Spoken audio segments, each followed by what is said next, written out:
ಚಿತ್ರದುರ್ಗ ಜಿಲ್ಲೆ ಹೊಸದುರ್ಗ ತಾಲೂಕು ಸಾಣೆಹಳ್ಳಿ ಗ್ರಾಮದಿಂದ ನಮ್ಮ ನಡೆ ಸರ್ವೋದಯದೆಡೆಗೆ ಎಂಬ ಧ್ಯೇಯ ವಾಕ್ಯದೊಂದಿಗೆ ಪಾದಯಾತ್ರೆ ಆರಂಭವಾಗಿ ನಾಡಿದ್ದು ಸಂತೆಬೆನ್ನೂರಿನಲ್ಲಿ ಮುಕ್ತಾಯಗೊಳ್ಳಲಿದೆ. ಪಂಡಿತಾರಾಧ್ಯ ಶಿವಾಚಾರ್ಯ ಸ್ವಾಮೀಜಿ ಹಾಗೂ ಗುರುಬಸವ ಮಹಾಸ್ವಾಮೀಜಿಗಳ ಸಾನ್ನಿಧ್ಯದಲ್ಲಿ ಪಾದಯಾತ್ರೆ ನಡೆದಿದೆ.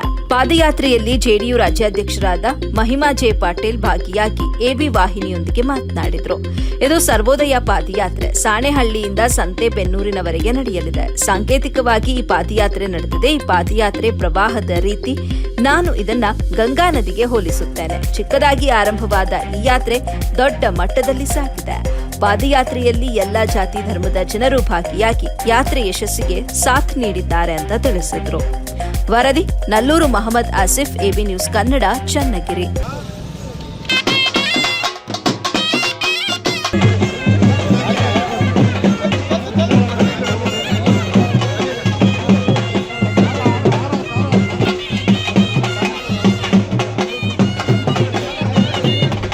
ಪ್ರೆಸ್ನ ಎಲ್ಲರಿಗೂ ಶುಭಾಶಯ ಹೇಳ್ತಾ, ಎಲ್ಲ ವೀಕ್ಷಕರಿಗೆ ಶುಭಾಶಯ ಹೇಳ್ತಾ, ಇದು ಸರ್ವೋದಯ ಪಾದಯಾತ್ರೆ ಸಾಣೆಹಳ್ಳಿಯಿಂದ ಪ್ರಾರಂಭ ಆಗಿದೆ.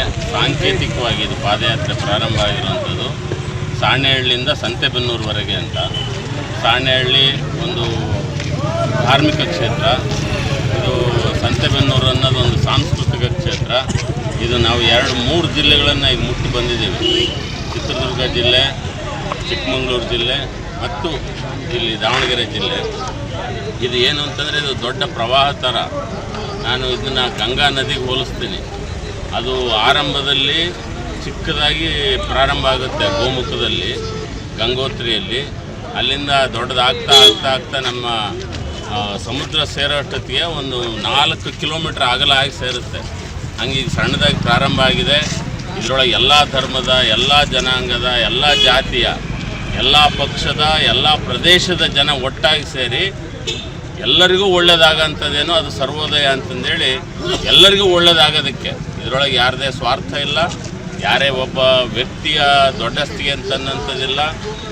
ನಮ್ಮ ಸಾಣೆಹಳ್ಳಿ ಗುರುಗಳು ಮತ್ತು ಇದ್ರ ಕರ್ನಾಟಕದಲ್ಲಿ 3000 ಮಠಗಳಿದ್ದಾವೆ. ಎಲ್ಲ ಮಠಗಳು ಕೂಡ ಇದೇ ದಿಕ್ಕಿನಲ್ಲಿ ನಡಿಬೇಕು. ಆಮೇಲೆ ಬೇರೆ ಬೇರೆ ಧರ್ಮದ ಗುರುಗಳು ಎಲ್ಲರನ್ನೂ ಕೂಡ ಒಟ್ಟಿಗೆ ಸೇರಿಸ್ಕೊಂಡು ನಮಗೇನು ಬೇಕಾಗಿದೆ 5 ಕ್ಷೇತ್ರಗಳನ್ನು ತಗೊಂಡಿದ್ದೀವಿ: ಪರಿಸರ, ಕೃಷಿ, ಶಿಕ್ಷಣ, ಆರೋಗ್ಯ ಮತ್ತು ಆಡಳಿತ. ಪರಿಸರದಲ್ಲಿ ಈಗ ನಮಗೆ 33% ಕಾಡಿರಬೇಕು, ಅಂಥದ್ದು ಬರೀ 15-16% ಕಾಡಿದೆ. ಅದನ್ನು 33%ಗೆ ಏರಿಸೋದಕ್ಕೆ ಕರ್ನಾಟಕದಲ್ಲಿ ಹಿಂದೆ 33,000 ಕೆರೆಗಳಿದ್ದು, ಈಗ ಬರೀ 3,000 ಕೆರೆಗಳು ಉಳಿದಿದ್ದಾವೆ. ಅದನ್ನು ಮತ್ತೆ ಕೆರೆಗಳ ನೀರನ್ನು ಉಳಿಸ್ಕೊಳ್ಳೋದಕ್ಕೆ, ನಮ್ಮ ಸೂಳೆಕೆರೆ ಭಾಳ ಮುಖ್ಯವಾದ ಕೆರೆ, ಅದರಲ್ಲಿ ನೀರನ್ನು ಉಳಿಸ್ಕೊಳ್ಳೋದಕ್ಕೆ, ಜೊತೆಗೆ ನಮ್ಮ ಕೃಷಿ ಒಳಗಡೆ ಯಥೇಚ್ಛವಾಗಿ ನಾವು ರಸಗೊಬ್ಬರಗಳನ್ನು ಉಪಯೋಗಿಸ್ತಾ ಇರೋದ್ರಿಂದ ಎಲ್ಲ ಮರುಭೂಮಿ ಆಗ್ತಾ ಇದೆ. ಅದನ್ನು ಮತ್ತೆ ಉಳಿಸಿ ನಾವು ಮೊದಲಿನ ಕೃಷಿ ಪದ್ಧತಿ ಏನಿತ್ತು, ಸಾವಯವ ನೈಸರ್ಗಿಕ ಕೃಷಿ ಪದ್ಧತಿ, ಆರೋಗ್ಯಕರವಾದಂಥ ಬೆಳೆಯನ್ನು ಬೆಳೆಯೋದಕ್ಕೆ ಆ ಥರದೊಂದು ಪರಿಸರ ಜೊತೆ ಕೃಷಿನ ಆ ಥರ ಮಾಡ್ತಾ, ಜೊತೆಗೆ ಅದರಿಂದ ನಮ್ಮ ಆರೋಗ್ಯ ಚೆನ್ನಾಗಾಗುತ್ತೆ. ಇದೇ ಶಿಕ್ಷಣ ಆಗಬೇಕಾಗಿದೆ. ಆಡಳಿತದ ವ್ಯವಸ್ಥೆ ಈಗ ಏನಾಗಿದೆ ಅಂತಂದರೆ ಅದನ್ನ ಹೆಚ್ಚು ಹೇಳೋದಕ್ಕಿಂತ ನಮಗೇನು ಬೇಕು ಅನ್ನೋದ್ರ ಬಗ್ಗೆ ನಾವು ಮಾತಾಡಬೇಕಾಗಿದೆ. ಇದು ನಮ್ಮ ಪ್ರಜಾಪ್ರಭುತ್ವ. ಎಲ್ಲ ಪ್ರಜೆಗಳಿಗೂ ಕೂಡ ಅವರ ಭಾವನೆಗಳೇನಿದ್ದಾವೆ, ಅವರ ಇಚ್ಛೆಗಳೇನಿದ್ದಾವೆ, ಆ ಥರದ್ದೊಂದು system which works for all ಅಂತೀವಲ್ಲ, ಎಲ್ಲರಿಗೂ ವರ್ಕ್ ಆಗೋಂಥ ಒಂದು ವ್ಯವಸ್ಥೆಯನ್ನು ಕಟ್ಟೋದಕ್ಕೆ ಅಂತ ಈ ಸರ್ವೋದಯದ ಪಾದಯಾತ್ರೆ ನಡೀತದೆ. ಇದನ್ನು ಪಾದಯಾತ್ರೆ ಅಂದರೆ ಪಾದಯಾತ್ರೆ ಅನ್ಬೋದು, ಜಾಥಾ ಅನ್ಬೋದು. ಇದೊಂದು ದೊಡ್ಡ ಚಳುವಳಿ, ಸ್ವಾತಂತ್ರ್ಯದ ಚಳುವಳಿ ಏನಾಯ್ತಲ್ಲ ಅದು ಅಷ್ಟು ಅದಕ್ಕಿಂತ ದೊಡ್ಡದಾಗಿ ಈ ಚಳುವಳಿ ಬೆಳೆಯುತ್ತೆ ಅಂತನ್ನೋಂಥ ಮಾತುಗಳನ್ನ ಹೇಳಿ ಎಲ್ಲ ವೀಕ್ಷಕರಿಗೆ ನಾನು ಶುಭಾಶಯವನ್ನು ಕೋರ್ತಾ, ಎಲ್ಲರೂ ನಮ್ಮ ಜೊತೆ ಬನ್ನಿ. ಜೋ ಸಾಥ್ ಮೇ ಚಲ್ತೆ ಓ ಸಾಥ್ ಮೇ ಜೀತೆ. ಯಾರ ಜೊತೆಗೆ ನಡೀತಾರೋ ಅವ್ರ ಜೊತೆಗೆ ಜೀವನ ಮಾಡ್ತಾರೆ. ನಾವೆಲ್ಲರೂ ಒಟ್ಟಿಗೆ ನಡೆಯೋಣ ಅಂತಂದೇಳಿ ಎಲ್ಲರಿಗೂ ಶುಭ. ಸರ್, ಈಗ ನೀವು ಕೆರೆಯಲ್ಲಿ ಅಪಾರವಾದ ನೀರನ್ನು ಹಿಡಿದಿಟ್ಕೊಳ್ಳೋಂಥ ಶಕ್ತಿ ಇದೆ.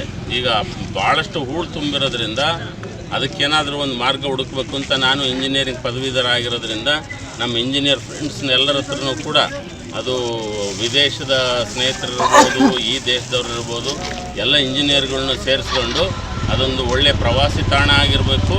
ಯಥೇಚ್ಛವಾಗಿ ನೀರನ್ನು ಹಿಡಿದಿಟ್ಕೊಳ್ಳೋದಕ್ಕೆ ಏನು ಬೇಕು ಅದರಲ್ಲಿ ಇರೋವಂಥ ಹೂಳನ್ನು ಯಾವ ಥರದಿಂದ ನಾವು ಅದನ್ನು ನೀರು ಹಿಡಿದಿಟ್ಕೊಳ್ಳೋ ಥರ ನಾನು ಯೋಚನೆ ಮಾಡಿರೋದು ಒಂದು ನಡುಗಡ್ಡೆ ಮಾಡಬೇಕು ಅಂತ ಒಂದು ಯೋಚನೆ ಮಾಡ್ತಿದ್ದೀವಿ.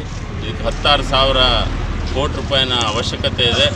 ನಾವು ಸಾವಿರಾರು ಕೋಟಿನ ಯಾವುದ್ಯಾವುದಕ್ಕೋ ಖರ್ಚು ಮಾಡ್ತೀವಿ. ಇಂಥ ಒಂದು ಒಳ್ಳೆ ಕೆಲಸ, ಏಷ್ಯಾದಲ್ಲಿ ಅತಿ ದೊಡ್ಡ ಕೆರೆ ಸೂಳೆಕೆರೆಯನ್ನು ನಾವು ಮತ್ತೆ ದೊಡ್ಡದಾಗಿ ಅದು ನೀರು ಹಿಡಿದಿಟ್ಕೊಳ್ಳೋವಂಥದ್ದು. ಬರೀ ಸೂಳೆಕೆರೆ ಒಂದೇ ಅಲ್ಲ, ಈ ಥರ ಹಲವಾರು ಕೆರೆಗಳು ಕರ್ನಾಟಕದಲ್ಲಿದ್ದಾವೆ. ನಮಗೆ ಕುಡಿಯೋ ನೀರಿನ ಹಿಡಿದಿಟ್ಕೊಳ್ಳೋವಂಥದ್ದು, ಆ ಥರದ ವ್ಯವಸ್ಥೆಯನ್ನು ಮಾಡೋದು.